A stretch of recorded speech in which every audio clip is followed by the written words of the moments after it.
A billionaire saved two twin sisters who were being chased by a drunk man and took them to his luxury apartment. When he came back from work, he was paralyzed by what he found. The roar of the Lamborghini Urus cut through the rainy night silence in Manhattan. Jack Morrison, 35, knuckles tense on the Italian leather steering wheel, watched raindrops dance in the headlights of passing cars. Another exhausting day of endless meetings at Morrison Enterprises. His tech empire wouldn't build itself. A sharp scream ripped through the night. Jack slammed on the brakes, tires squealing against the wet asphalt. His green eyes scanned the deserted street, looking for the source of the sound. There, at the dark entrance of an alleyway, two small figures cowered against a brick wall. "Get back here, you ungrateful little br—" The hoarse, drunken voice was interrupted by the sound of breaking glass. A staggering man emerged from the shadows, holding a broken bottle. The yellowish streetlight revealed his swollen, red face, eyes clouded with hatred and alcohol. Jack did not hesitate. In seconds, he was out of the car, cold rain drenching his $10,000 Armani suit. "Hey!" his voice thundered through the alley. "Stay away from them," the man turned clumsily. "Mind your own business, playboy." "They're my daughters. I do what I want with them." Jack took a step forward, his nearly 2-meter frame intimidating even from a distance. Years of jiu-jitsu and boxing had sculpted his body into solid muscle. "Last chance. Back off." "Go to hell," the man lunged, bottle raised. Jack moved with the precision of years of training. He dodged the clumsy strike, grabbed the attacker's wrist and twisted. The bottle clattered to the ground. Within seconds, he had the man pinned against the wall, arm twisted behind his back. "Let me go. They're my daughters. I have the right—" "You have the right to a prison cell," Jack snarled. "What's your name?" Robert Miller," the man spat out. "And those ungrateful brats are mine. Emily, Olivia, get over here now." The two girls shrank back even further. Under the streetlight, Jack could see they were identical. Soaking wet brown hair framing pale, terrified faces, probably no more than 12 years old. Their worn-out dresses were soaked and dirty. "Call the police," Jack ordered the closest one. "Now?" The girl was shaking so badly she could barely hold the phone he tossed to her. Her sister clung to her, wide eyes fixed on their struggling father. "You don't need to be afraid," Jack said gently, keeping Robert restrained with no visible effort. "He won't hurt you anymore." "You don't understand," one of them whispered. "He always finds us." "Always. Not this time," Jack promised. He could feel fury rising in his chest. How could someone do this to his own daughters? "What's your name?" "Emily," she replied softly. "And this is my sister, Olivia." "Nice to meet you, Emily and Olivia. I'm Jack Morrison, and I promise I'll keep you safe." Robert laughed, a harsh and cruel sound. "How you can't protect them forever, playboy. They're mine. I'll find them wherever you hide them." Jack increased the pressure on the twisted arm, making Robert groan. "Care to bet on that?" Sirens began sounding in the distance. Emily was still clutching the phone as if it were a bomb about to explode. Olivia hadn't said a word, her eyes glazed, staring into the distance. "The police are coming," Jack said gently. "You're very brave. Now I need you to trust me, okay? I'm taking you somewhere safe." Emily bit her lip, hesitant. "How can we trust you?" The question hit Jack like a punch. Of course they wouldn't trust a stranger easily, not after what they'd been through. "Because unlike him," Jack nodded at Robert, "I'm asking you to trust me, not demanding it. The choice is yours." The twins exchanged a loaded glance, the kind of silent communication only very close siblings develop. Finally, Emily nodded. "Okay," she whispered. "We trust you." The sirens were closer now. Jack could see red and blue lights reflecting in the puddles on the ground. "My daughters," Robert tried once more, his voice cracking. "Please." "They're not your property," Jack growled. "They're human beings, and you'll never lay a finger on them again." The first police cruiser rounded the corner, tires screeching. Within minutes, the alley was filled with officers. Jack handed Robert over to them, quickly explaining the situation. His name opened doors. The Morrisons were known for generous donations to the police department. "Mr. Morrison," a detective approached. "We need the girls' statements. Tomorrow," Jack said firmly. "They need medical attention and rest first." I'm taking them to my apartment. You can meet me there in the morning. The detective hesitated but nodded. Nobody questioned Jack Morrison for long. Robert was being placed into the squad car, handcuffed and still stumbling. You can't do this. They're my daughters. Mine. Emily and Olivia flinched at the sound of his shouting. Jack positioned himself between them and the police car, blocking their view. Come on, he said softly. My car's right over there. Let's get out of this cold. The twins followed him hesitantly to the Lamborghini. Emily was still gripping her sister's hand tightly, as if afraid they'd be separated any moment. Is that your car? Olivia spoke for the first time. Eyes wide at the luxurious SUV, Jack smiled, opening the back door. Yes, it is. Do you like it? The girls exchanged looks again before climbing inside, their drenched dresses staining the Italian leather. Jack didn't care, those were just material things. Where are you taking us? Emily asked when he got into the driver's seat. My apartment on 5th Avenue, Jack answered, starting the car. It's the safest place I know. There's 24-hour security, cameras everywhere. Robert will never get close to you there. Why are you doing this? Olivia's voice was barely audible. Why are you helping us? Jack caught her eyes in the rearview mirror. Because it's the right thing to do and because no one deserves to go through what you did. The rest of the drive was silent. Jack could see the twins whispering to each other occasionally, probably trying to decide if they could really trust him. He didn't blame them. Their lives clearly hadn't been kind so far. As they pulled into the underground parking of the luxury building, Emily let out a muffled exclamation. Wow, you live here? In the penthouse, Jack confirmed, parking the car. Come on, I'll show you. The private elevator took them straight to the top floor. When the doors opened, the twins gaped. The two-story penthouse was a spectacle of glass, steel and marble, with a panoramic view of Central Park.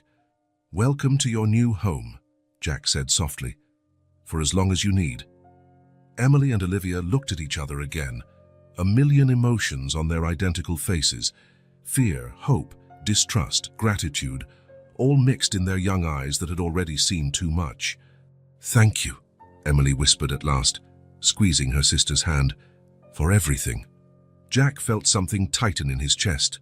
Here were two children who had gone through hell at the hands of the person who should have protected them.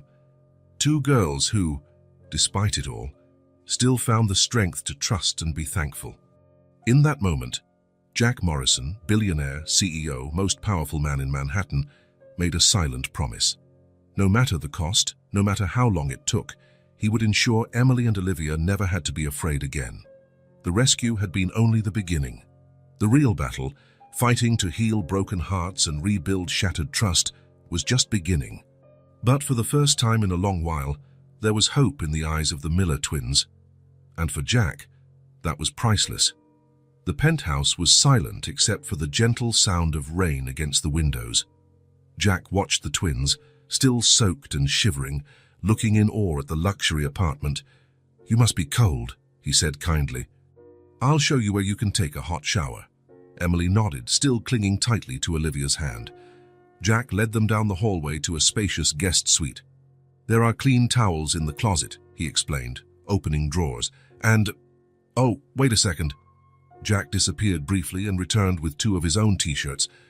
I know these will be huge on you, but it's better than those wet clothes. Tomorrow we'll get you something that fits. Thank you, Emily whispered. Olivia remained silent, her eyes roaming around the luxurious room. I'll fix something for you to eat while you shower, Jack said. Take as long as you need.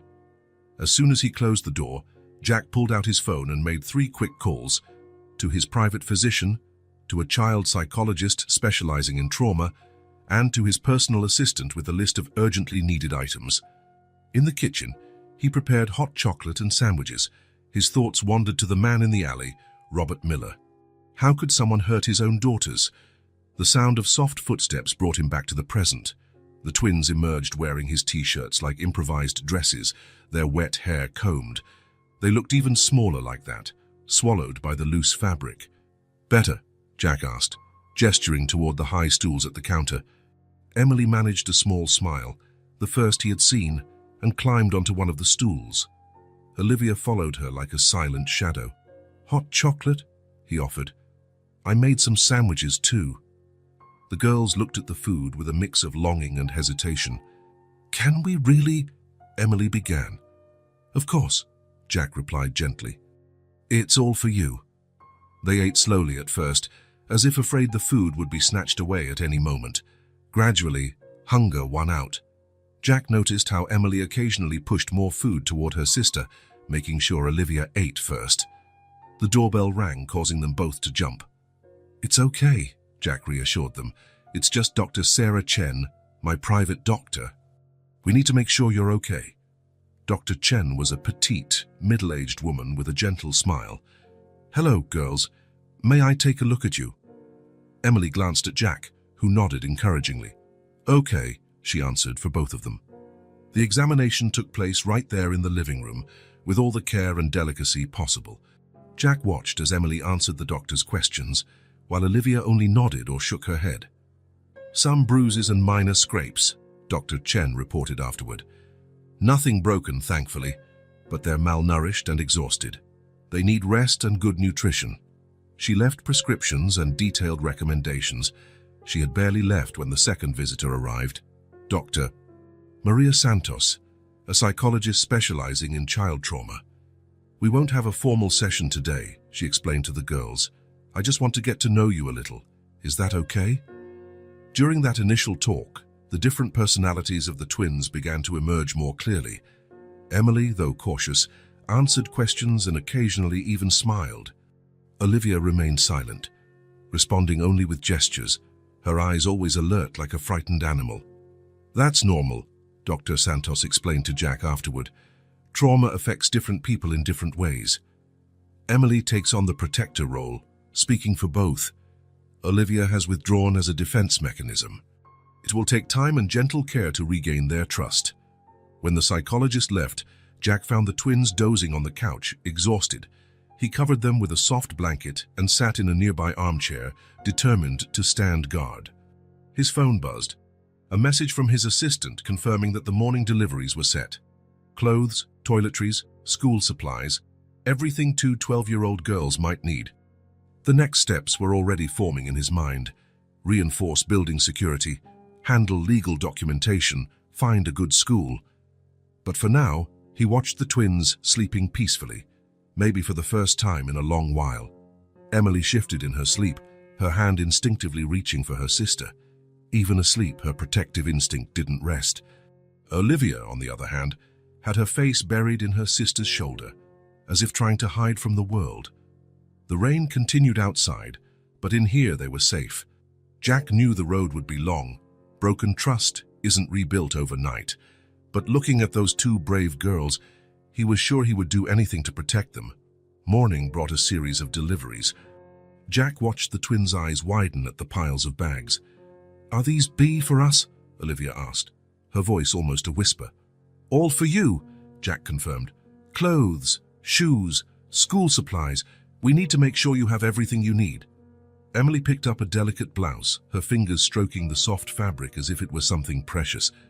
We've never had new clothes before, she murmured. Jack felt his heart clench. Well, you do now, and this is just the beginning. While the girls timidly explored their new belongings, Jack organized security. Additional cameras were installed, the alarm system reinforced. The building's security staff received pictures of Robert Miller with strict orders. No one enters without prior authorization, he instructed the chief of security. And I want to be notified of any suspicious activity immediately. The following hours were devoted to establishing a routine. Dr. Santos returned for a more formal session, this time meeting each twin separately. Emily has strong coping mechanisms, she reported afterward. She channeled her fear into protecting her sister, but she's carrying a huge burden for someone so young. And Olivia? Her selective mutism is a response to severe trauma. She only communicates with her sister. It will take a lot of time and patience for her to feel safe again. Jack nodded, watching the twins through the glass door to the balcony. They were seated side by side on a lounge chair, Emily reading a new book out loud to Olivia. What's the best way to help them? Consistency, the psychologist replied. Establish routines, keep promises, even the small ones. They need to relearn that they can trust adults. That afternoon, a private tutor came to evaluate the girls' educational level. As expected, there were huge gaps. School had never been a priority in their previous life. Emily shows a natural ease with numbers, the tutor reported, and Olivia, though she doesn't speak, demonstrated excellent reading comprehension. With proper attention, they can catch up. Jack noticed every small progress, how Emily began to relax slightly during meals, no longer hiding food in her pockets, how Olivia, still quiet, started exploring the apartment when she thought no one was watching. At night, he prepared to sleep on the living room couch. He didn't want to leave them alone on the first day. He found Emily standing in the hallway. "Mr. Morrison, you can call me Jack." She hesitated. "Jack, thank you for all this." "No need to thank me, Emily. You both deserve all the care in the world." She bit her lip, clearly wanting to say more. Our father, he always finds us." "Not this time," Jack promised firmly. "You're safe here." "You have my word." Emily gave a slight nod before returning to the room where Olivia waited. Jack kept his eyes on the closed door, his resolve stronger than ever. Tomorrow he'd need to go back to work, but he already had a plan. Connected security cameras streaming directly to his phone, extra guards, a private driver to take them to appointments. Robert Miller might be a threat, but Jack Morrison had virtually unlimited resources and a clear mission: to protect those girls at any cost. Lying on the couch, he occasionally heard whispers coming from the twins' room, their private way of communicating, a bond forged through years of surviving together. In just one day, they had already changed his life completely. Jack had always had everything money could buy, but for the first time, he felt he was doing something truly meaningful. Emily and Olivia had survived hell. Now it was time for them to learn how to live, not just survive, and he would be there to guide them every step of the way. The day had been long, full of doctors, evaluations, and preparations. But looking at the closed door to the twins' room, Jack knew this was only the beginning of a much bigger journey. A journey of healing, trust, and maybe one day happiness. Morning came early in the penthouse. Jack straightened his tie while watching the twins have breakfast with the housekeeper, Mrs. Martinez, a trusted woman who had worked for his family for decades. "Remember," he said for the third time, "you can call me any time. My phone's always on." Emily nodded between spoonfuls of cereal. "We'll be fine, Jack. Mrs. Martinez seems nice." Olivia just watched, her large eyes following every movement. "The guards are on alert. The cameras are working," Jack continued. "And Dr. Santos is coming by this afternoon for a session." "Senor Morrison," Mrs. Martinez interjected gently, "you'll be late for your meeting." With one last worried glance at the girls, Jack stepped into the elevator. It was strange how, in just 2 days, these children had become so important in his life. Morrison Enterprises occupied an entire skyscraper in downtown Manhattan. Jack had barely sat in his chair when his assistant, Jennifer, walked in with the day's correspondence. "Your meetings start in 15 minutes, Mr. Morrison, and..." She hesitated. "There's this letter. It didn't go through the usual security scan." Jack took the crumpled envelope. No return address, his name written in shaky handwriting. Something inside him went cold as he recognized the handwriting from Robert Miller's police file. Carefully, he opened the envelope with a pen. A folded piece of paper fell onto his desk. "You're not going to separate me from my girls. They are my property. No matter where you hide them, I will find them." The writing was uneven, smudged in places, probably tears or booze. But the threat was crystal clear. "Jennifer," Jack called, and controlling his voice, "cancel my morning meetings and get the head of security, now." Within minutes, his office was filled with professionals. The letter was carefully preserved for forensic analysis. Head of security, retired Colonel James Carter, studied the building's cameras on his tablet. "The envelope was left at reception during a shift change," Carter reported. "We have footage of the delivery boy, teenager, probably unrelated, but we're tracing him." "How did he get my business address so fast?" Jack muttered, mostly to himself. "Internet," Jennifer replied, searching her laptop. "Morrison Enterprises is a public company. Anyone can find the headquarters. Jack ran a hand through his hair, frustrated. Double security at the penthouse. I want more guards, more cameras, and run a full background check on anyone who comes near the building. Already happening, Carter nodded. But Mr. Morrison, this is personal. Miller is obsessed. Men like that are unpredictable. Are you suggesting I give up the girls? Jack asked, his voice dangerously low. Of course not, sir. I'm suggesting we think several steps ahead. Miller is a predator. He'll study, plan, wait for the right moment. Jack grabbed his phone, checking the penthouse cameras for the 10th time that morning. Emily and Olivia were in the living room with Mrs. Martinez, apparently doing homework. I want hourly updates, he ordered. Any suspicious move, no matter how small, report it immediately. When everyone left, Jack reread the letter. The threat was clear, but there was something more: desperation. Robert Miller was a man losing control, which made him even more dangerous. His phone buzzed, a message from Mrs. Martinez with a photo of the twins, shyly smiling with their new schoolbooks. Something tightened in Jack's chest. In just 2 days, these girls had become his responsibility, his family. The morning blurred by in a rush of phone calls and security measures. Jack barely touched the lunch Jennifer brought, his thoughts constantly returning to the penthouse. Mr. Morrison, Jennifer interrupted his thoughts. The police are on the line. It seems Robert Miller posted bail. Jack froze. How? Apparently someone paid it for him. We haven't traced who yet, but... He's free, Jack cut her off, already grabbing his coat. Yes, sir. About an hour ago. Jack was in the elevator, calling the penthouse. Mrs. Martinez answered on the first ring.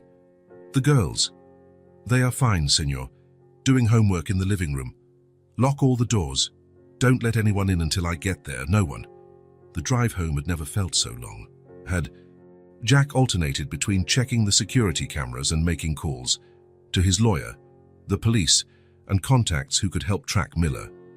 When he finally reached the penthouse, he found Emily and Olivia curled up on the couch, watching TV. Their faces lit up when they saw him. You're home early, Emily smiled. Jack forced a smile, not wanting to alarm them. I missed my girls. Olivia studied him with perceptive eyes. Somehow she always seemed to know when something was wrong. Mrs. Martinez followed him into the kitchen. Senor, did something happen? Robert Miller is out, Jack said quietly, and he left a threat at my office. The housekeeper crossed herself. Dios mío, what are we going to do? Protect them, Jack replied simply, at any cost. He spent the rest of the afternoon feigning normalcy, but his eyes kept checking the cameras, the windows, the doors. Every sound set him on edge. That night, after the girls went to bed, Jack held a video conference with his security team. We need a contingency plan, Carter argued. Safe rooms, escape routes, alternative identities if needed. Make it happen, Jack ordered. Cost is no issue. When he finally allowed himself to lie down, his mind was racing. Miller's letter burned in his thoughts. They are my property. No, they were not. Emily and Olivia were bright, courageous children who deserved a chance at a normal life. And Jack was determined to give them that. Soft footsteps alerted him. Emily stood in his bedroom door, looking small and vulnerable in her new pajamas. Jack, are you awake? Yes, sweetie. Is something wrong? She hesitated. Olivia had a nightmare. She thinks she saw our father today through the window. Jack sat up immediately. When? This afternoon. But it was just her imagination, right? He can't find us here, can he? Jack opened his arms and Emily ran to him, trembling slightly. Listen, he said gently. I won't let anything happen to you. Ever. You have my word. Promise. I promise. Emily sniffled against his shoulder. Can we sleep here tonight? With Olivia? Of course you can. Minutes later, the twins were curled up in his king-size bed, finally relaxing into sleep. Jack kept watch in a nearby armchair, laptop open to monitor the security cameras. Miller's letter was more than a threat. It was a declaration of war. But if he wanted war, Jack was more than prepared to fight back. Because now it wasn't just about protecting two defenseless children, it was about defending his family. And Jack Morrison protected what was his. The night dragged on slowly, the city outside never truly sleeping. On the bed, Emily unconsciously reached for her sister's hand in her sleep. Even in nightmares, they protected each other. Jack watched the small sleeping figures and felt his resolve harden. Robert Miller might have written that letter thinking he could intimidate them, but he'd only accomplished one thing: turning Jack Morrison from a reluctant protector into a determined father. The war was only just beginning, and Jack had no intention of losing Dr. Maria Santos watched the twins settle on the sofa in her private office, temporarily set up in one of the penthouse rooms. Emily, as usual, positioned herself slightly in front of her sister, protective. "Today," the psychologist began softly, "I'd like you to tell me a bit about before. Only what you're comfortable sharing." Emily glanced at Olivia, who gave a barely perceptible nod. "It started when Mom left," Emily whispered. "Dad said she abandoned us, but—" She hesitated. "But," Dr. Santos encouraged, "but I remember her crying. She had bruises on her face, and she hugged us so tight before she left." Olivia shrank back, burying her face in her sister's shoulder. "How old were you?" "We were 8, Emily answered. "That's when everything got worse. Dad started drinking more. He said we were just like her, ungrateful traitors." Dr. Santos took a few notes. "And what was life at home like?" Emily took a deep breath. "We never knew what mood he'd be in. Sometimes, and with the first drinks, and he'd be cheerful.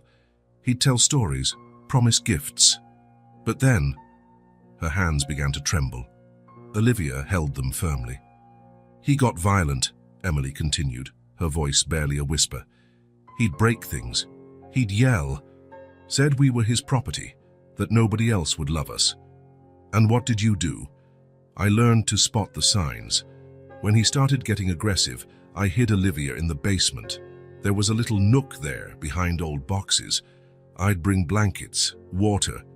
Dr. Santos noticed how Olivia pressed herself closer to her sister at the mention of the basement. "You were protecting your sister," Emily nodded. She stopped talking after he—" Her voice failed. Olivia rolled up her sleeve, revealing a thin scar on her forearm. Dr. Santos kept her professional composure, but her heart ached. "That was when he broke the bottle," Emily explained, tears streaming. "Olivia had dropped a glass. I wasn't fast enough." "You were just a child, Emily. You weren't expected to be fast." "But I promised to protect her. After Mom left, I promised nothing would ever hurt my sister." The psychologist watched as Olivia wiped away her sister's tears, briefly reversing their roles. "How did you escape?" "School sometimes when he let us go, or to Mrs. Wilson's house, our neighbor. She noticed the bruises, tried to help, but Dad found out and banned us from talking to her." "And the police?" Emily let out a bitter laugh. "He was friends with the local cops. They always said it was just family issues." Dr. Santos wrote more notes. The pattern was clear: systematic isolation, abuse of power, manipulation of authorities. "That last night," Emily continued after a moment, "he was worse than usual. He'd lost his job again, started smashing everything, saying he was going to teach us a final lesson." Olivia began trembling violently. Emily held her close. "We managed to escape through the back window. We ran with no direction. That's when we found Mr. Morrison. Jack." "Doctor." Santos saw how the twins' shoulders relaxed slightly at the mention of Jack. "How do you feel here with Jack?" "Safe," Emily answered immediately. "He never yells, never demands anything. And," she gave a slight smile, "he lets us eat as much as we want." It was the first time the psychologist had seen a genuine smile from Emily. "Olivia?" Dr. Santos asked gently. "Would you like to tell me how you feel?" The girl hesitated, then picked up a paper pad and wrote in shaky handwriting, "I'm scared it's a dream." "Why do you think it's a dream?" More writing. "Good things don't happen to people like us." "What kind of people are you?" "Broken," Emily answered for both. "Dad always said we were defective goods. That's why Mom left." Dr. Santos felt a wave of professional anger. The psychological damage was extensive, but there was hope. The girls had each other, and now they had Jack. "You are survivors," she stated firmly. "You went through things no child should ever face, But you survived. That's not being broken, that's being extraordinarily strong. Emily blinked, surprised. Olivia lifted her eyes for the first time in the session. And Jack? He's... Emily searched for words. Different. Good. Like we imagined dads should be. Olivia wrote, "He makes Emily smile." The session went on, revealing more layers of trauma, nights without food, days locked inside the house, constant threats. Yet it also showed the remarkable strength of the bond between the sisters. When Jack returned from work that afternoon, he found the twins exhausted yet lighter, as if they had shed some weight. It was hard, Dr. Santos told him privately, but necessary. They needed to start processing the trauma. And now we continue, day by day. Their biggest fear is that this is temporary, that you'll get tired, that you'll send them back. Jack felt his heart constrict. Never. Then show them. Consistency, patience, unconditional love. That's what they need most now. That evening, Jack found the twins dozing off in the TV room. He had put on a kids' movie, but they hardly watched it before falling asleep, hugging each other as always. Watching those two brave girls, Jack made a silent promise. They would never again have to be strong alone. Now they had him. Forever. Jack Morrison's office was buzzing with activity that morning. Private detectives, forensic experts, and lawyers filled the conference room, analyzing every aspect of Robert Miller's threat. The analysis of the letter revealed something interesting, said Dr. Chen, a forensic specialist. Traces of cheap alcohol, but also another chemical, probably prescription meds. Jack frowned. What kind of meds? Antipsychotics. And by the concentration, he's not taking them regularly. Detective Marcus Rivera, a former cop with decades of experience, spread photographs across the table. Robert Miller follows a pattern: alcoholism, domestic violence, obsessive behavior. Did you get his record? 3 assault charges, 2 DUIs. But the worst is the archived complaints, all involving violence against women. Jack studied the police reports. Each page revealed more of the monster who had terrorized Emily and Olivia. How did he keep custody of the girls? Connections, Rivera replied bitterly. Miller worked as security in several bars frequented by cops. He built an informal network of protection. Attorney Catherine Wong jumped in. We're filing for an emergency custody order. With the abuse evidence and the threatening letter, we have a strong case. How long will it take? For temporary custody, a few days. Permanent might take months. But Miller won't have legal access to the girls during the process. Jack nodded, once again checking the penthouse cameras on his phone. The twins were safe, doing schoolwork with the private tutor. And the letter, he asked. Were you able to trace the delivery boy? Rivera projected images from security cameras. Local teenager, earning money on the side making deliveries. He said a man approached him in a bar, offered him $50 to drop off the envelope. Miller. No, the description doesn't match. Probably an intermediary. Jack's concern grew.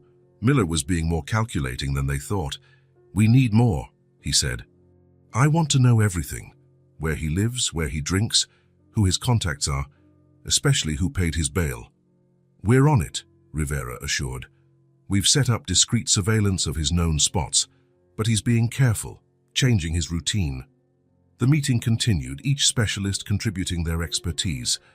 Psychological profiles were reviewed, behavioral patterns studied, security measures reinforced.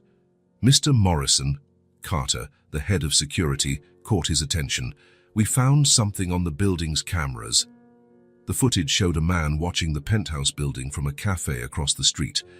It wasn't Miller, but something in his posture raised alarm. Scouting, Carter explained. He's studying our routines, looking for weaknesses. Have we identified him? Ex-military, works as a private security guard, has connections to Miller from when they served together. Jack felt a chill. Miller wasn't acting alone. He had a support network, people with training. Double security, he ordered. I want teams on duty 24/7, constant monitoring. And, he hesitated, prepare the safe house. Carter nodded, understanding. If Miller tried anything, they'd need an escape route and a secret location where the girls would be safe. Attorney Wong came back with more documents. I managed to get a preliminary restraining order. Miller can't come within 500 meters of the girls or you. As if a piece of paper would stop him, Jack muttered. No, but it gives us legal grounds for immediate action if he tries something. The morning passed in a flurry of information and planning. Jack absorbed every detail, determined not to leave any gap in the girl's protection. His phone buzzed. A text from Dr. Santos. Olivia had a panic attack today. She thought she saw her father through the window. Jack immediately checked the cameras for the mentioned time. Nothing. But the girl's fear was real and justified. Rivera, he called the detective. I want to know more about their mother. Sarah Miller, born Thompson, disappeared 4 years ago. No records since. Find her. She might be crucial for the custody process. Rivera took notes. It'll be tough. If she's hiding from Miller, she probably changed her identity. Use every resource necessary. Money is no object. That afternoon brought more disturbing revelations. The antipsychotics found on the letter were part of an old prescription. Miller had a history of untreated mental issues. Personality disorder with obsessive traits, the forensic psychiatrist explained. Combined with alcoholism and a history of violence, we have a ticking time bomb. Jack gazed out over the city from his office window, thinking about the 2 girls who depended on him. Each new piece of information about Miller only confirmed what a monster and how dangerous he truly was. Mr. Morrison, Jennifer interrupted his thoughts. The girls are on the line. Jack answered immediately. Is everything okay? Yes, Emily sounded cheerful. We just wanted to know if you'll take long. Olivia drew a picture for you. Something warmed in Jack's chest. Amid all the chaos and danger, the girls still found room for joy. I'm leaving now, he promised. Keep that drawing for me. He hung up, determined. Miller may have resources, connections, even accomplices. But Jack had something more important, 2 girls to protect, a family to defend. The investigation continued. Every lead was pursued, every threat neutralized. Meanwhile, he made sure Emily and Olivia could just be kids, drawing, studying, smiling. Because in the end, that's what really mattered. Giving them the childhood they deserved, the safety they needed, and the love they had been denied for so long. Jack's investigative team occupied an entire room, walls covered with photos and documents connected by red strings. In the center, an old photo, Sarah Thompson Miller, smiling with the 4-year-old twins in her arms. Last official record, Rivera pointed. Bank account closed in 2019. After that, nothing. Nothing is impossible these days, Jack replied. Everyone leaves a digital trail. We've already checked employment records, rentals, credit cards. She was meticulous in disappearing. Jack studied the photo. The smile didn't reach Sarah's eyes. There was already fear there. Who helped her? Nobody vanishes completely alone. Rivera projected more images. Former neighbor, Margaret Wilson, mentioned in the girl's testimony. She died 2 years ago, but she withdrew a significant sum before passing. Anne made several calls to Portland. Jack leaned in, interested. Oregon? Maine? Small town? Tight-knit community? Perfect for a fresh start.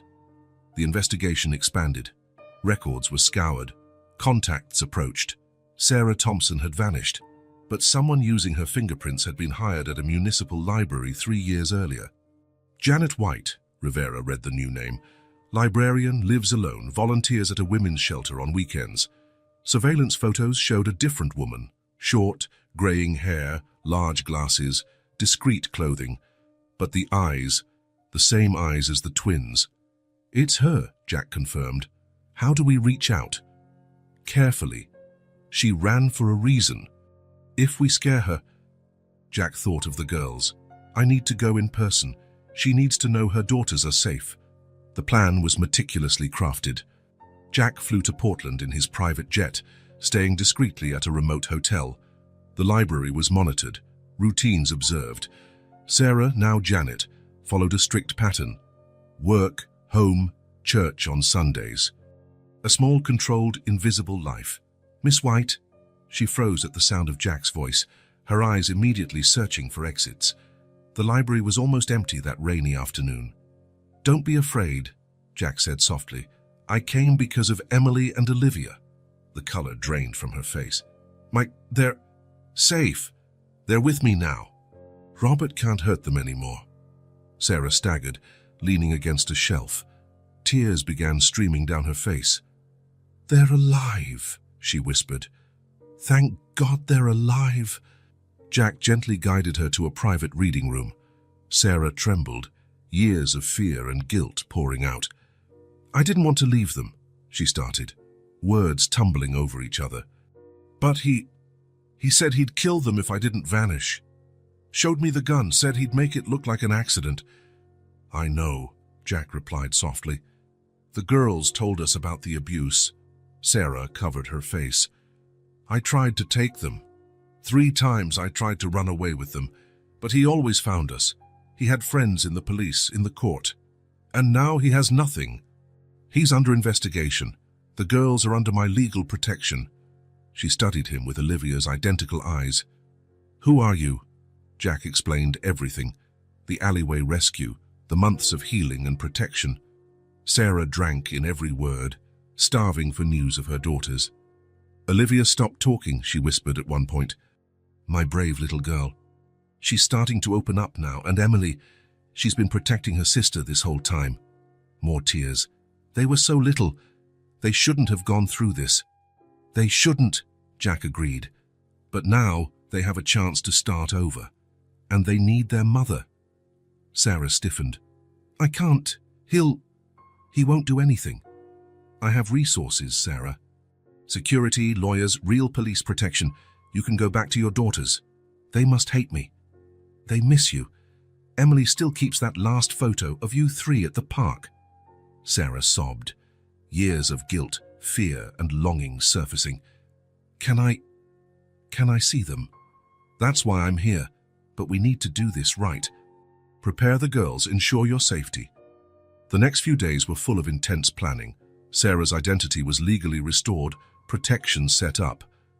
Jack gently prepared the twins for the news. "Your mother didn't abandon you," he explained. "She ran away to protect you, and now she really wants to see you again." Emily cried. Olivia wrote pages of questions. Both swung between hope and fear. The reunion happened at the penthouse, with Dr. Santos present for support. Sarah, her hair now returned to its natural brown, shook as she stepped off the elevator. "Mom?" Emily's voice, small and uncertain, shattered the tension. In seconds, they were in each other's arms, Olivia joining the desperate hug. "My babies," Sarah sobbed. "My precious girls, forgive me, forgive me." Jack and Dr. Santos discreetly withdrew, giving them privacy. Through the security camera, he watched the family reunite, 3 broken hearts beginning to heal together. Sarah told them everything, the constant fear, the failed escape attempts, the impossible choice of leaving to keep them alive. Emily and Olivia listened, cried, asked questions. "I'll never leave you again," Sarah promised. "We'll never be apart." Jack, watching from a distance, felt something tighten in his chest. In just a few months, these girls had become his family. Now their mother was back. Would this be the end of his role in their lives? But then Emily called him. "Jack, come here." He entered the room hesitantly. Emily ran up to hug him. "Thank you," she whispered, "for bringing our mom back." Olivia joined the hug. Sarah watched, her eyes brimming with tears. "Thank you," she said simply, "for taking care of them when I couldn't." Jack understood then. He wasn't losing his family. He was helping rebuild one, bigger and stronger. The war against Robert Miller wasn't over yet, but now they had an extra reason to fight, another heart to protect. And Jack Morrison would protect them all, his girls, his family, his home. Detective Rivera laid out a fresh set of photographs on Jack's desk. Security camera images showed Robert Miller in various city locations, always in the shadows, always watching. "He's getting bolder," Rivera pointed out. 3 sightings near Morrison Enterprises in the last week. Jack studied the photos intently. Miller looked thinner, more unstable, with sunken eyes and an unkempt beard. But there was something calculating in his gaze that worried Jack. "The full criminal records have arrived," Carter, the head of security, announced. "It's worse than we thought." The file was extensive. Aside from the known assaults, there were archived complaints in 3 different states. The same pattern: domestic violence, stalking, threats, always using connections to slip through the system. "How did he hold on to custody?" Jack muttered again. "He had a pattern," Carter explained grimly. "First isolation, then total control. When he loses that control, he eliminates what he can't control," Jack completed.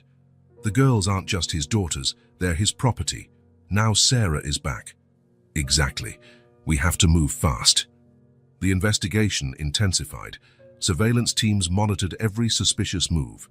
Informants in local bars reported Miller's conversations, growing more paranoid, more violent. "We found one of his hideouts," Rivera reported, "an apartment rented under a false name in the Bronx." The photos of the place were disturbing. Walls covered in newspaper clippings about Morrison Enterprises. Recent surveillance photos of the twins, some far too recent for Jack's comfort. How did he get these images? "He has help," Carter confirmed. "Professionals, ex-military like him, mercenaries." A map of the city dominated a wall, red markings indicating the Penthouse E, the company, the school the girls would attend. Miller was planning something big. "We need more," Jack insisted. "I want to know his every move, every contact, every breath." The investigation branched out. Phone records showed calls to suspicious numbers. Bank transactions revealed payments to shell companies. "He's assembling an operation," Carter warned. "It's no longer just an obsessive father, it's an organized threat." Jack ramped up security again. More guards, more cameras, stricter protocols. The twins and Sarah were never alone. "We found his arsenal," Rivera reported one tense afternoon. "Guns, explosives, tactical gear, enough for a small war." "And Miller?" "Gone." "He cleared out the apartment, but he left this for you." Another letter, the shaky handwriting angrier now. "You may have money, Morrison. You may have guards, cameras, your entire empire. But I have time. And when you let your guard down, when you think they're safe, I'll take back what's mine." Jack crumpled the letter. "He wants to scare us. Make us slip up." "It's working," Carter observed. "Your team is on edge. The girls can sense it. Sarah barely sleeps." It was true. Fear had crept into the penthouse like a toxic fog. Emily was more protective than ever. Olivia was having nightmares again, and Sarah jumped at every unexpected sound. "We have to end this," Jack decided. "We can't keep waiting for him to strike." "We have one chance," Rivera said. "Miller follows a pattern. He always returns to the same places on significant dates." "Which dates?" "His wedding anniversary with Sarah is coming up. He always drinks at the same bar every year." Jack felt the weight of the decision. It was risky, but it was an opportunity. "Set everything up," he ordered. "I want a flawless operation, no chance of error." Preparations began. Tactical teams were positioned, escape routes mapped, every detail meticulously planned. Sarah provided more information, places Miller frequented, contacts he kept, habits she remembered, every piece of the puzzle falling into place. "He won't make it easy," she warned. "Robert was always meticulous in his obsessions. That's why we have to be even more meticulous," Jack replied. The tension increased every day. Miller remained invisible, but his presence was felt in every shadow, every suspicious noise. The twins noticed the change in the atmosphere. "He's going to try to take us, right?" Emily asked one night. "I won't let him," Jack promised. "He'll never hurt you again." Olivia wrote on her notepad. "But what if he hurts you?" The concern in the girl's eyes broke his heart. They had already lost so much, suffered so deeply. "Nothing will happen to me," Jack assured, "and soon this threat will be over. Trust me." The operation was set. Every agent in position, every camera monitored, every exit covered. The trap was ready. Now they just had to wait for Miller to walk into it. "He will come," Sarah stated confidently.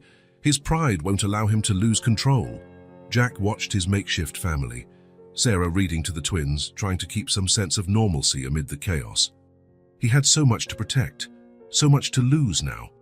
But that was exactly why he needed to end this threat, so Emily could smile without fear, so Olivia could find her voice again, so Sarah could finally sleep peacefully. The hunt was reaching its climax, and this time, Robert Miller would not escape justice, because he was no longer facing just a frightened woman or defenseless children. He was up against Jack Morrison, and Jack protected his family at any cost. The interrogation room was silent, except for the low hum of the video camera. Sarah Miller sat up straight, hands clasped on the table, while attorney Catherine Wong prepared the documents. "We can start whenever you're ready, Mrs. Miller," Catherine said kindly. "Remember, this testimony is crucial for the custody case." Sarah took a deep breath, finding strength in Jack's encouraging gaze from the corner of the room. "I met Robert in 2008, she began. "I was a newly graduated nurse. He had just left the army. At first, he was charming, protective. He said he'd found his purpose in me." Her voice trembled slightly. "The first sign was during our engagement. He had a violent outburst when a friend hugged me. He broke the man's nose, said he was protecting me from other men." Catherine took meticulous notes while the camera captured every word. "I should have seen it then." "But he cried, begged for forgiveness, swore it was just post-traumatic stress. I believed him. I wanted to believe." Sarah paused, drinking some water. "The wedding was quick, isolated. He had already started cutting me off from friends and family, said it was just us against the world." "When did the violence begin?" 3 months later.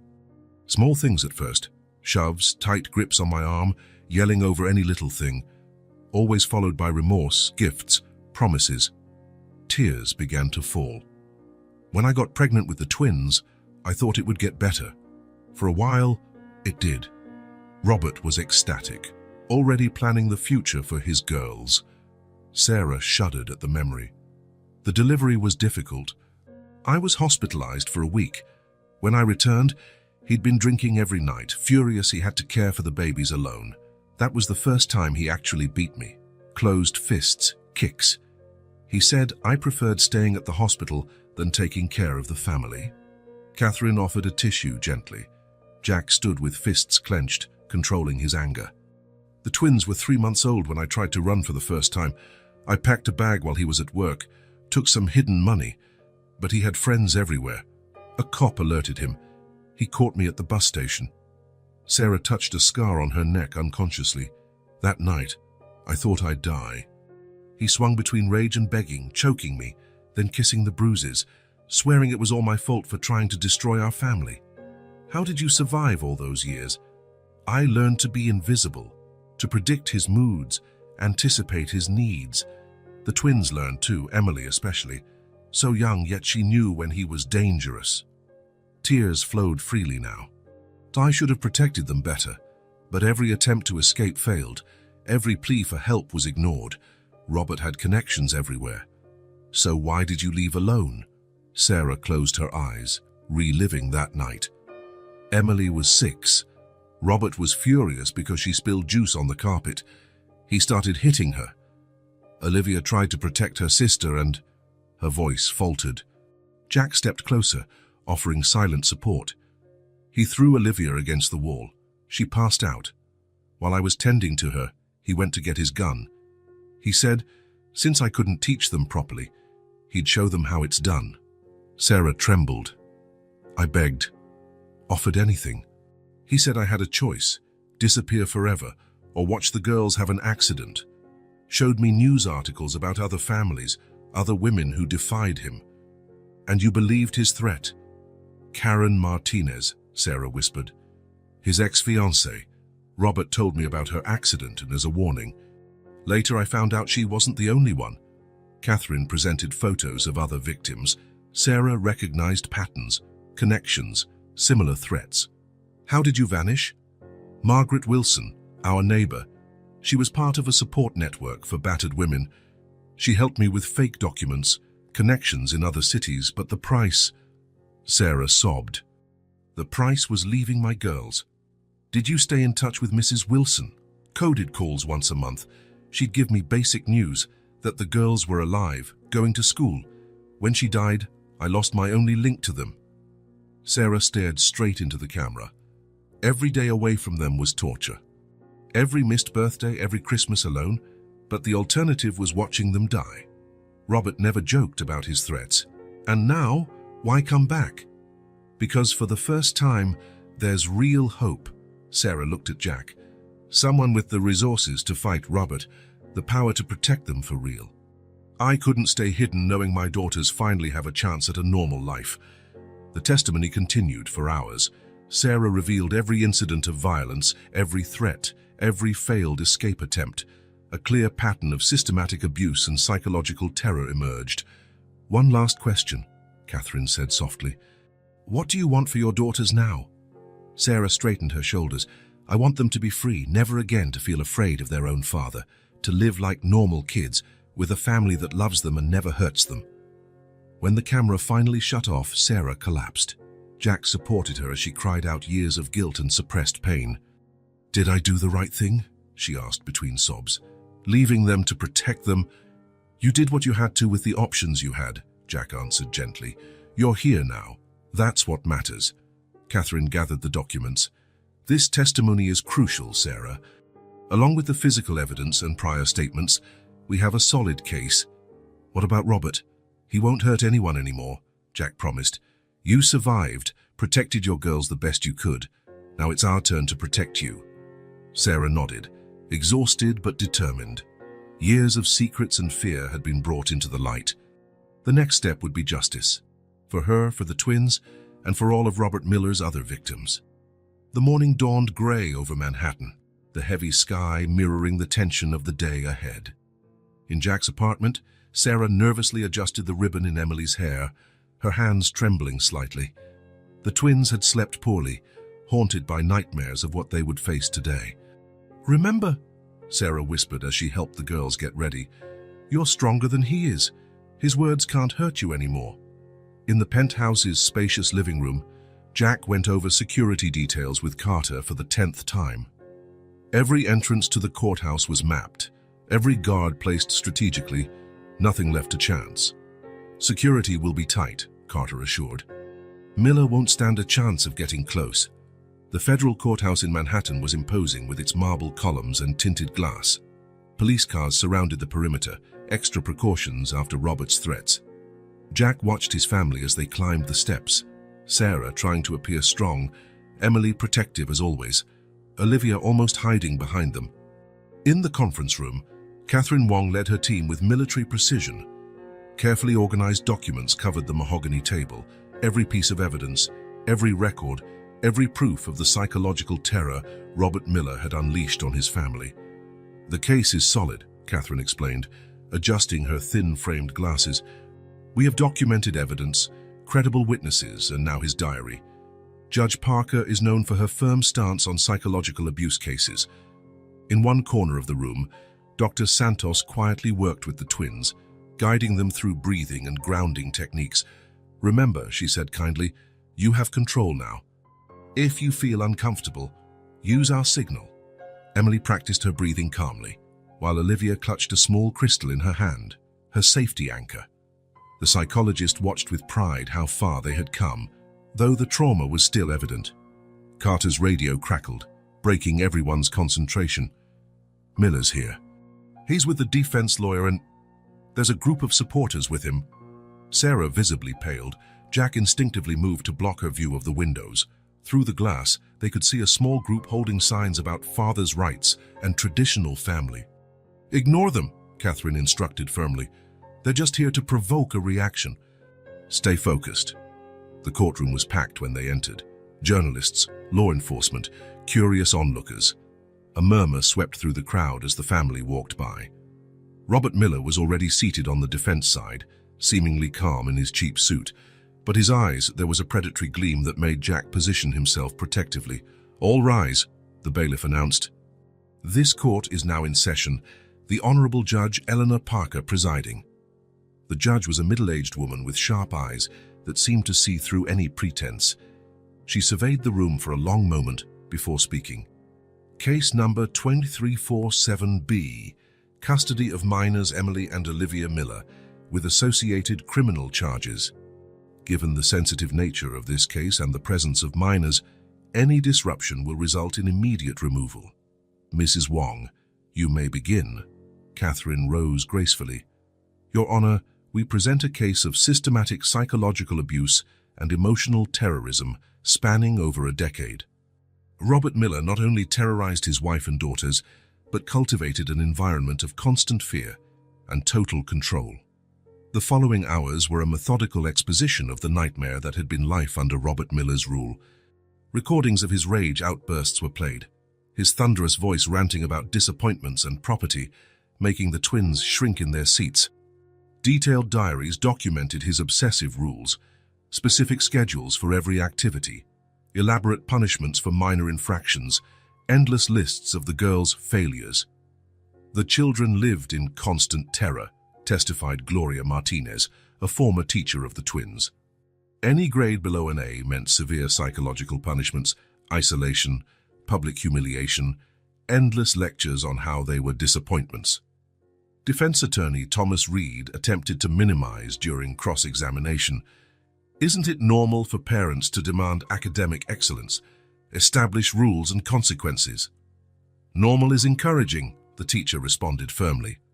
Not threatening 7-year-olds with abandonment if they get a B in math, not forcing them to write essays about their own worthlessness when they fail to meet impossible expectations. Sarah was the next witness. Jack could see her fear as she approached the stand, but there was also new strength in her bearing, the strength of someone who could finally tell her truth. Mrs. Miller, Catherine began gently, could you describe the routine in your home? Sarah drew a shaky breath, her hands twisting the fabric of her skirt. Robert had rules for everything. What time we woke up, how we made the beds, even which words we could use. The girls had scripted lines for when he came home, how to smile, what to say, even how to stand. And if these rules were broken, he exploded, could spend hours yelling, listing every flaw, every disappointment. He made the girls stand at attention while he described in detail how worthless they were, how no one else would ever love them. Reed went on the attack during cross. And why didn't you seek help? Why leave your daughters with someone you claim is so terrible? Objection, Catherine interjected. Argumentative. I'll rephrase, Reed said with a cold smile. What were your reasons for leaving 2 children with a man you describe as abusive? Sarah looked directly at Robert for the first time, because he promised to destroy them if I didn't leave. Showed me what he did to Karen Martinez, how he broke her psychologically before the accident. Said he'd do the same to my girls, slowly, so I'd know it was my fault. The tension in the room was palpable. Robert maintained a slight smile, almost amused, as if the whole thing was a big joke. Emily testified next. She looked small in the imposing chair, but there was a surprising dignity for someone so young. What was life like with your father? Catherine asked gently. It was like walking through a minefield, Emily replied, her voice trembling. We never knew what would trigger an explosion. A glass out of place, a laugh too loud, homework less than perfect. And what happened during those explosions? He yelled, for hours, called us useless, stupid, said we were just like our mother, failures who only knew how to disappoint. He made us repeat that we were his property, that we'd never be anything without him. Olivia's drawings were then presented, disturbing images of small figures surrounded by threatening shadows, cruel words in dark clouds that seemed to suffocate them. Olivia's selective mutism, Dr. Santos explained to the court, is a response to severe psychological trauma. When words have been used as weapons for so long, silence becomes a necessary defense. The most impactful piece of evidence came next, Robert's secret diary, found in his hideout. Pages and pages of obsessive control plans, lists of psychological punishments, detailed strategies to break the girls' resistance. He meticulously planned every aspect of the psychological terror, Catherine explained, projecting images of the diary, every cruel word, every manipulation, every technique to keep his victims in total submission. That's when something in Robert's expression changed. The light smile disappeared, replaced by something darker. "Lies!" he suddenly roared, standing up. "They're all lies. They are mine." The guards moved instantly, but Miller was out of control. "Look at me," he shouted at the twins. "Look at your father. You are nothing without me. Nothing." That was when something extraordinary happened. In the midst of the chaos, a small but clear voice cut through the commotion. "We're not yours," Olivia said, speaking in public for the first time in years. "Never again." The silence that followed was deafening. Robert froze, his eyes fixed on the daughter who had remained silent for so long. For a moment, something flickered across his face. Shock, anger, and then fear. "You," he began, his voice strangely altered. "I sound exactly like... No, that can't be..." The guards finally reached him, but Miller seemed to be somewhere else, muttering something about his own childhood, about voices from the past. "Court is adjourned," the judge declared. "We'll reconvene tomorrow at 9 a.m. Take the defendant for immediate psychological evaluation." While Robert was led away, still murmuring incoherently, Jack sensed there was something deeper emerging. This was no longer just about control and abuse. There were older wounds, deeper traumas at play. The family was escorted to a secure room, where Emily clung to Olivia with all her might. "You spoke," she whispered to her sister. "You really spoke." Olivia trembled, but there was a new light in her eyes, the light of someone who had reclaimed her voice, literally and metaphorically. "What happened to him?" Sarah asked Catherine quietly. That reaction when Olivia spoke, "I'm not sure," the attorney replied, thoughtful. But something about her voice triggered something in him. The psychological evaluation might reveal more. Jack observed his family, feeling that they were on the verge of important discoveries. The trial was no longer just about custody and justice. It was unearthing truths buried long ago. While they waited to be escorted home, the tension in the air was palpable. Tomorrow would bring more revelations, more confrontations, maybe even some answers. But for today, a small victory had been won. Olivia had found her voice, and in some way, her simple words had cracked Robert Miller's facade, offering a glimpse of the broken man behind the monster. The real showdown, Jack now realized, was only beginning. The psychiatric ward of the federal prison was unlike the rest of the facility. Walls in softer tones replaced institutional gray, and while the windows were still barred, they let in more natural light. This was where Robert Miller had begun his hardest journey, confronting the man he had become. Dr. Marcus Bennett, a specialist in generational trauma, watched Robert through the table during their daily session. 3 months of intensive treatment had visibly changed Robert. The man who once intimidated others now seemed smaller, more vulnerable, layers of aggression peeling away to reveal decades of pain. "How are you feeling today, Doctor?" Bennett asked, noticing the deep circles under Robert's eyes. "The nightmares. They're worse," Robert admitted in a hoarse voice. "Now it's not just my father's memories. I see my daughters, the terror in their eyes, exactly how I looked at him." The psychiatrist made some notes. Robert's ability to make these connections was a significant breakthrough. In the first weeks, he'd still tried to justify his actions, hiding behind excuses of discipline and fatherly love. "Do you want to talk about the specific nightmare that upset you?" Robert took a deep breath, his hands shaking slightly. "It was Olivia, in the courtroom, but in the dream it was also my mother somehow, their voices overlapping. We're not yours." That's what my mother should have told him. What I should have told him.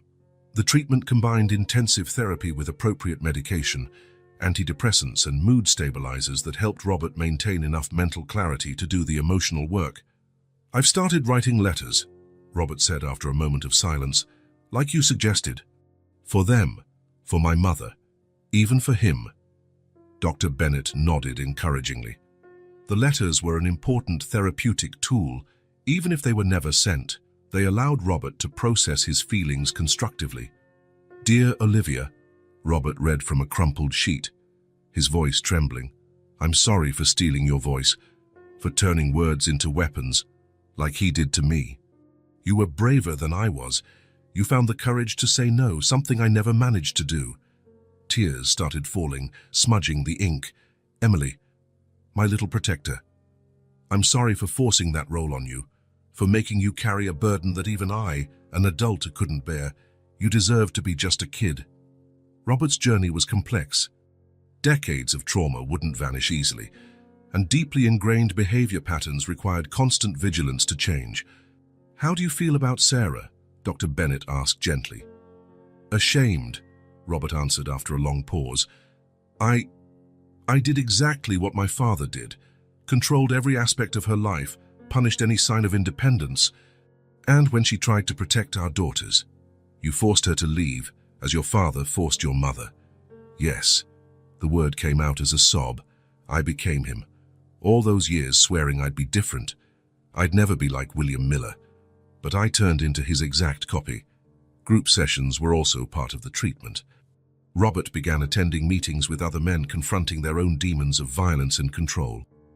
My father said it was love, he shared in one session, that he controlled us because he loved us, because the world was dangerous. I told my daughters the same lies.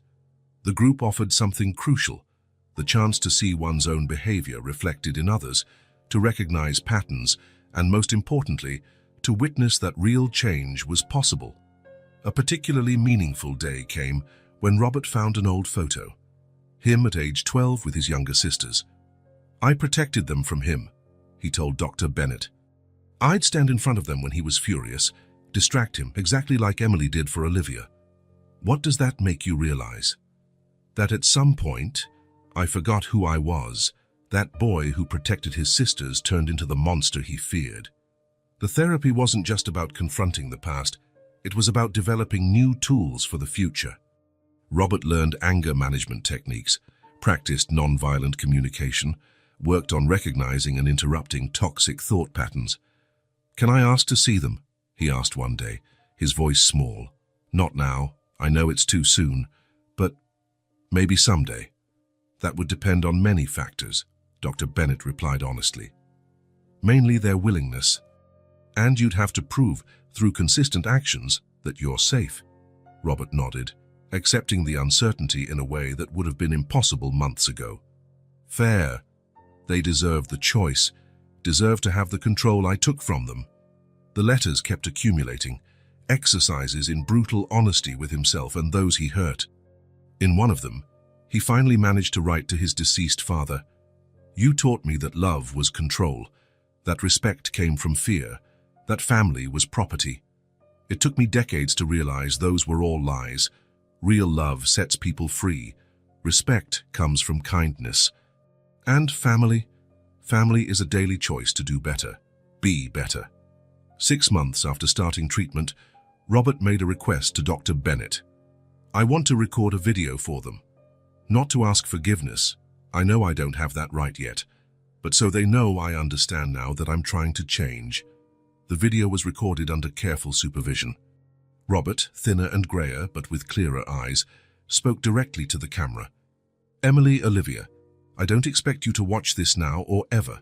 I just want there to be a record that I finally understand the harm I caused, that I acknowledge every moment of terror, every cruel word, every freedom I stole from you." He paused, taking a shaky breath. "You are not mine. You never were. You are amazing, brave people who survived the same terror I couldn't overcome as a child. You broke the cycle I perpetuated, and I'm deeply grateful for that." The video was archived, available whenever and if the girls chose to see it. Another step in Robert Miller's long journey toward redemption. Real change, Dr. Bennett explained in one of their final sessions that year, isn't just acknowledging mistakes or feeling remorse.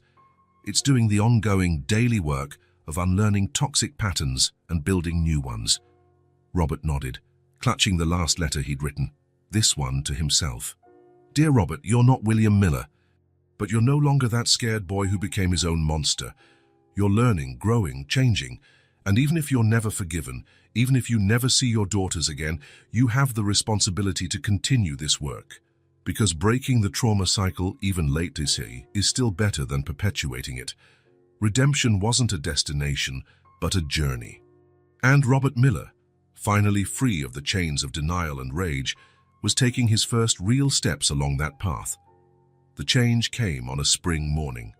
Sarah watched the twins exploring the garden of their new home, a welcoming suburban property just outside Manhattan, chosen specifically for its family-friendly setting and discreet yet efficient security system. "It's different from the penthouse," Jack remarked, joining her on the porch. "But I think it's exactly what we need right now." Sarah smiled, watching Emily and Olivia discover a swing hanging from an old tree. The sound of their laughter, more frequent these last few months, filled the morning air. "It's perfect," she replied. "There's space to grow, to create new memories." The house had been chosen and renovated with care. Every detail was planned to create a warm, safe environment, from the soft colors on the walls to the open spaces that eliminated dark corners where fears could hide. Jack had ensured a smooth transition. Security was still present but more discreet. Modern cameras blended into the architecture, and the guards were trained to be practically invisible while maintaining constant vigilance. "Look, Mom," Emily called from the yard. "There's a perfect planter here for flowers." The idea of nurturing new life, watching something grow under their care, became therapeutic for the family. Soon, the garden was filled with colorful blooms, each flower personally chosen by the girls. The school routine also found its rhythm.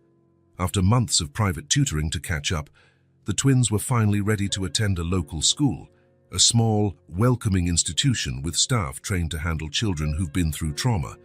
"How was your first day?" Jack asked when he picked them up. "Different," Olivia answered, her voice growing stronger every day. "But a good different. The teacher said she liked my drawing." Emily added excitedly, "They have a science club. Can I join?" "Of course, sweetheart," Sarah smiled, recalling how before every extracurricular was a matter of fear and tense negotiations. Weekends became special family times, picnics in the yard, movie nights with plenty of laughter, board games often ending in giggles. They were all learning to simply exist together without fear or pretense. Therapy continued, now in a gentler rhythm.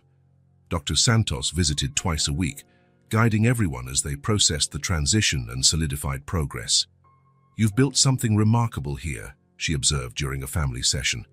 "A family built on choice, respect, and genuine love." The twins blossomed visibly. Emily took an interest in photography, documenting happy moments instead of constantly worrying about lurking dangers. Olivia discovered a talent for music, her voice finding strength through singing.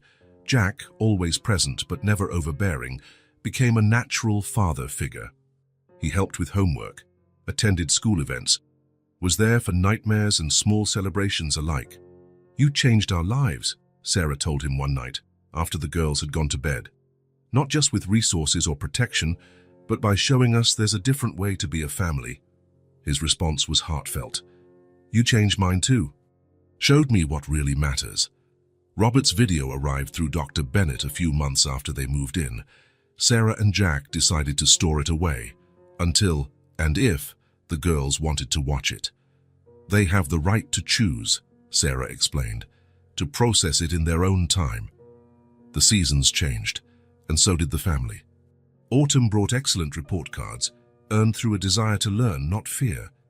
Winter saw the twins' first real birthday party, with friends from school and decorations they chose themselves.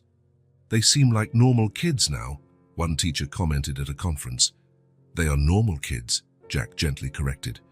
"They just needed a chance to show it." Spring brought more positive changes. Sarah started a nursing course, picking up the dream interrupted years ago. The twins performed in a school play, their voices strong and clear on stage. "I'm proud of you," Sarah told them after the performance. "So proud." "We're proud of you too, Mom," Emily replied, hugging her. "For going back to college, man, for being brave," Olivia added softly. "For showing us we can always start over." Summer arrived with promises of new adventures. They planned their first family trip, a month exploring Europe, discovering places where none of them had bad memories. "Are we ready?" Sarah asked, a hint of old anxiety flaring. "More than ready," Jack assured. "And if at any point it feels off, we'll be together to handle it."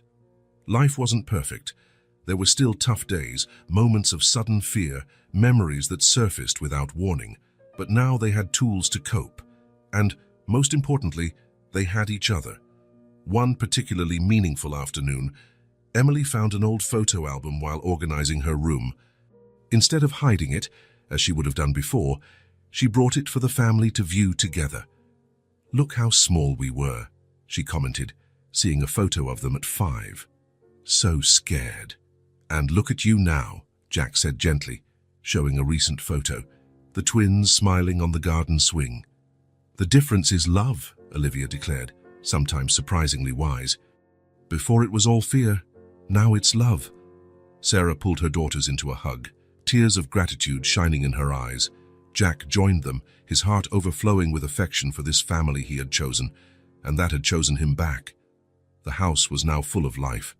Laughter echoed down the halls. Music flowed from the piano where Olivia practiced, and the scent of homemade cookies, a new Saturday tradition, filled the kitchen. Outside, the flowers the girls had planted were starting to bloom, each one unique, each one strong, each one finding its own way to the light, just like their family. The future stretched before them, no longer a threat but a promise of more sunny days than rainy ones, more laughter than tears, more love than fear. Because in the end, that's what they had built together, not just a safe house or a reconstituted family, but a true home, a place where love needed no proof or permission, but simply existed, freely given, gratefully received, a new horizon, full of possibility, and they would face it as they did everything now, together, strong and free. On the porch, watching the sun set over their blossoming garden, Sarah sighed contentedly. "We made it, didn't we?" "We did," Jack confirmed, as the girls' laughter echoed in the background, "and this is only the beginning." The sound of Emily and Olivia's voices filled the air, carrying hope, carrying the promise of a future where they could finally be just that, two sisters with a loving family, free from fear. The federal prison's psychiatric wing still held Robert Miller, but his therapy sessions had shifted their tone. He was no longer just confronting the past, he was looking toward a future, even if it was a future he might never fully have with his family. Yet the knowledge that Emily, Olivia, and Sarah were safe, living their lives free from his grip, gave him a sense of twisted relief. He wasn't responsible for them anymore. No, that was wrong. He had never truly been responsible, only controlling. And now he was learning the difference. Dr. Bennett told him one afternoon, "Redemption doesn't mean avoiding consequences. It means accepting them and still choosing to do better every day." Robert had come to understand that he would serve his time, continue his treatment, and keep working on himself. If, in the distant future, his daughters ever chose to see him, he prayed he'd be a man capable of deserving that meeting. For now, the letters he wrote were enough. He didn't expect replies. It was enough to know he had finally broken the cycle, at least within himself. Miles away, in the cozy suburban home, life went on. The twins were busy with school, sports, music lessons, and the laughter of a life that no longer revolved around fear. Emily was flourishing academically, her natural aptitude for science shining through. She dreamed of attending a prestigious university, one of those top schools Jack had read about. Olivia's artistic side blossomed. Through singing and painting, she expressed emotions that words sometimes failed to convey.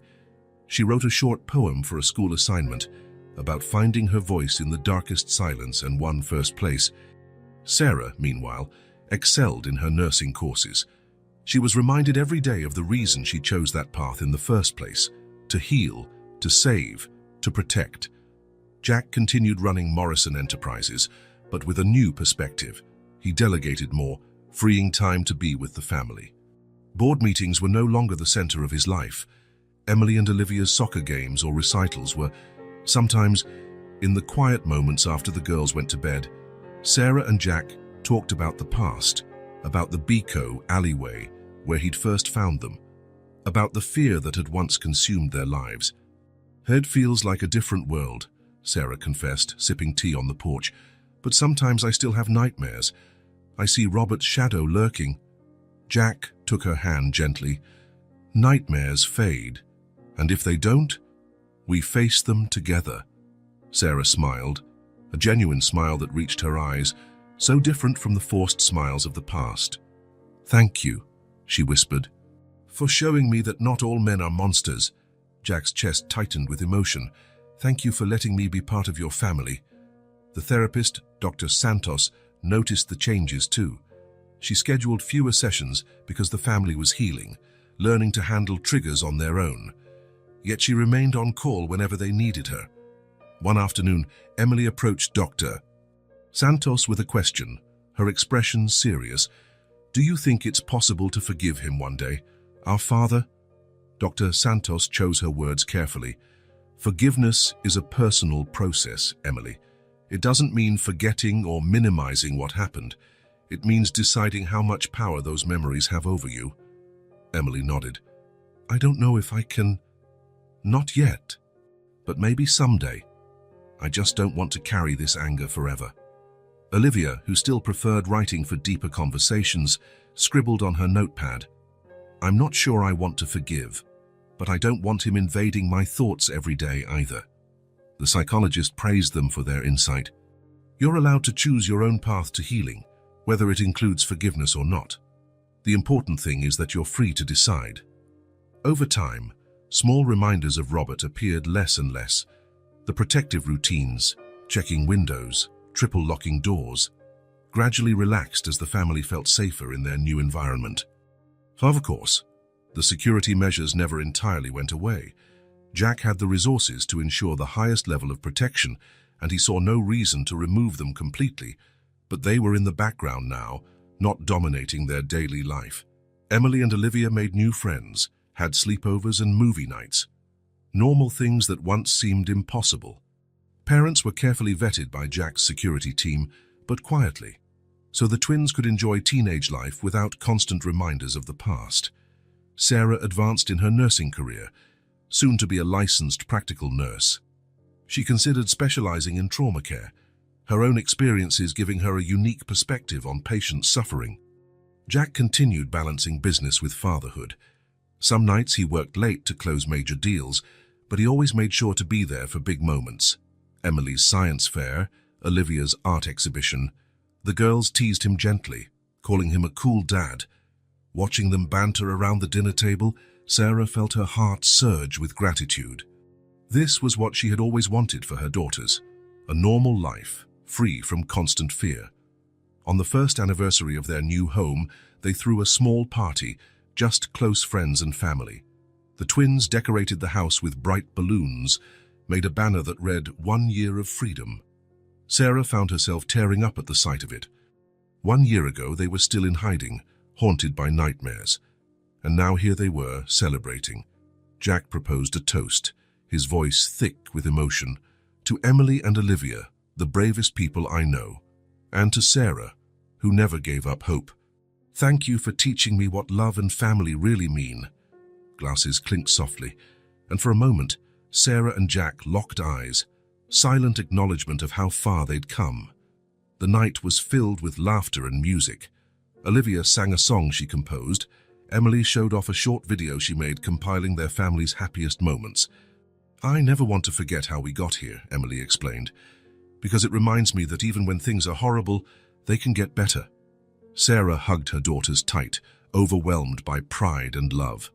Jack joined them, wrapping his arms around all three, forming a small circle of warmth.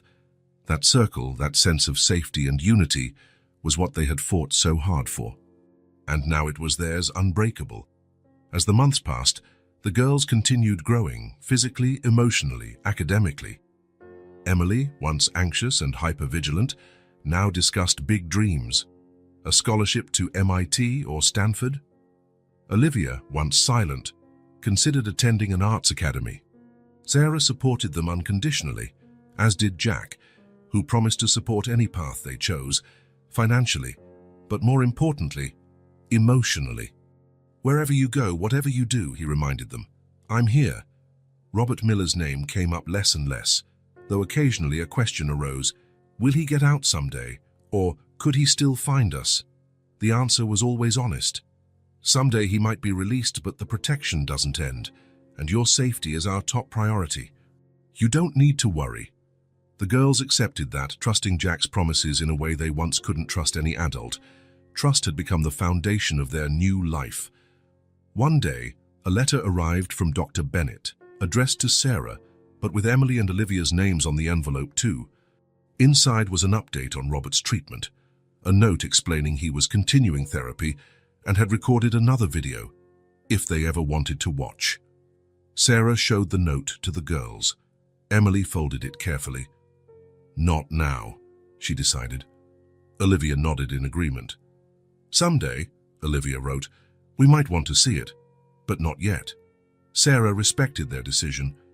Healing was a process, and they had the right to choose how and when to confront the man who had caused so much pain. They placed the note and video in a small wooden box labeled "For the Future," alongside Robert's other recorded message and the letters he had written. Their past, acknowledged but not forgotten. Instead, they focused on the present.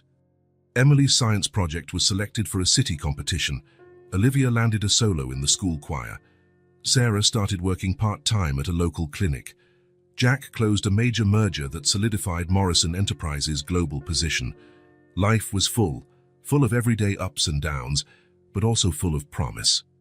The big shadows that once loomed large had receded, replaced by the ordinary challenges of a family forging its own path. In a quiet moment, Sarah found Jack in the garden, gazing at the flowers the girls had planted long ago. Some were thriving, others needed replanting, but overall the garden was lush, vibrant. "Just like us," he said, sensing her presence. "Some of us took longer to heal, needed different care, but look at how we've grown." Sarah slipped her hand into his. "We did it together." He turned to look at her, eyes reflecting contentment. "Together," he repeated softly. The afternoon sun cast a warm glow over them, a reminder that storms pass, that darkness doesn't last forever. Emily's laughter rang out from inside, followed by Olivia's responding giggle. Sarah and Jack shared a smile, knowing those sounds had once been stifled by terror and silence. Now, they were free. As the years passed, the memories of their ordeal became chapters in a story of survival, resilience, and love. A story they sometimes shared cautiously to help others, to prove that escape and healing were possible. Sarah occasionally volunteered at shelters for abused women and children, offering both a listening ear and a living example of hope. Emily and Olivia, on their own initiative, collected donations and wrote letters to kids in foster care, remembering what it felt like to be unseen. Jack quietly funded programs that supported victims of domestic violence, ensuring that the resources he had once used for corporate battles now also served a more personal cause. None of them pretended trauma vanished overnight. Flashbacks still happened, triggers still lurked, but the difference was that now they faced them openly, armed with trust and professional help, never alone. "You don't have to be fearless," Dr. Santos often reminded them. "Courage is moving forward even when you're afraid." And they did move forward, each at their own pace and supporting one another with patience and unconditional love.